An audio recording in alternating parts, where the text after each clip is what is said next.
Hey guys, this is Comic Uno, and today I'm doing a review for Batman and Robin Eternal issue 1. So let's start talking about this issue. So this is the new weekly series from DC Comics, and I did not like a lot of the weekly series when they came out last year, but I actually did like Batman Eternal. There were some, hits and misses with issues, but the overall story I've always felt was worth reading. Batman Eternal was. Future's End, World's End, not so much. But Batman Eternal was. I had to pick up the sequel series, and I'm a huge Bat Family fan, so I had to pick this up. I was very excited to pick it up, actually. But love the cover. We get to see, the past and present of Robin, Dick Grayson, who is going to be the main character of this book. And because he's the original Robin. And it seems like they're doing a lot with Dick Grayson, which I'm happy about, because I really do enjoy his character. Artwork is pretty good. We get to see it from Tony S. Daniel. Love his artwork. It's a little less detailed than it usually is, because probably had a rushed issue, because it is a weekly series. But overall, it's still really well done art. So I definitely like Tony S. Daniel's style for this book, and hopefully we get to keep seeing his art for this book. Because I remember something that went downhill for the Batman Eternal book was sometimes the art wasn't that great. So hopefully the artwork will stay consistent as the book goes on. Let's start talking about the story. So here we get to see, Grayson's still a spy. He's still doing his spy stuff. He interacts with his family, Tim and Jason, and he runs into some trouble.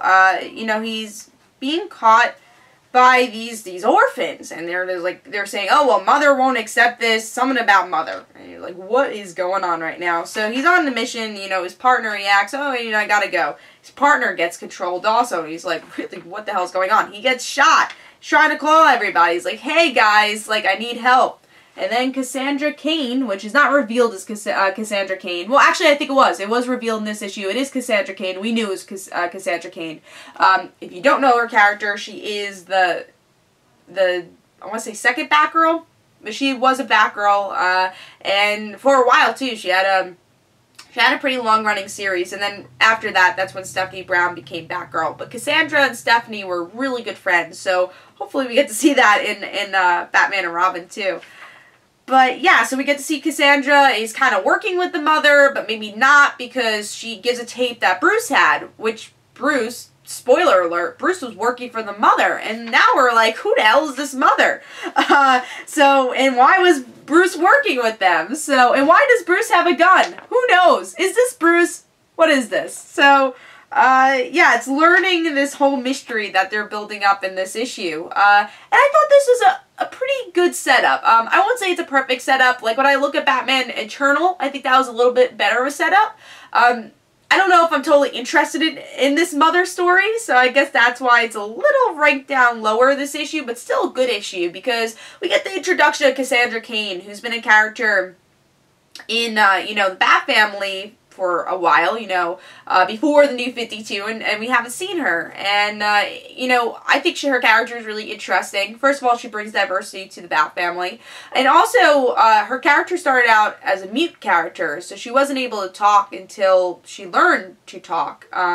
So she has a really torturous childhood, and she has a really cool origin story. So also what's interesting, like I said, is her friendship with Stephanie, which Stephanie is referenced in this issue, not seen, but hopefully we will see more Stephanie, because their friendship was really important to each other. Stephanie really learned how to fight because of her, which now Stephanie's trying to learn how to fight in this New 52 world, or at least learn how to fight better. And Cassandra kind of learned social skills, learned to have a friend with Stephanie. So they really helped each other in a lot of ways. So I'm hoping they could relive that tale with this Batman and Robin Eternal, because Cassandra Cain is going to be important. Now also there's this overshadowing theme of orphans. So of course Robin is, known to be an orphan most of the time. Dick Grayson was an orphan, Jason Todd, and then when you read Identity Crisis, Tim Drake was an orphan. Cassandra Cain. So all these characters are orphans. So what does this have to do with the Mother? Who is the Mother? That's the big question. But yeah, I thought this was a pretty good start. It was close to 4 stars, but I don't know if I'm totally attached to this Mother story.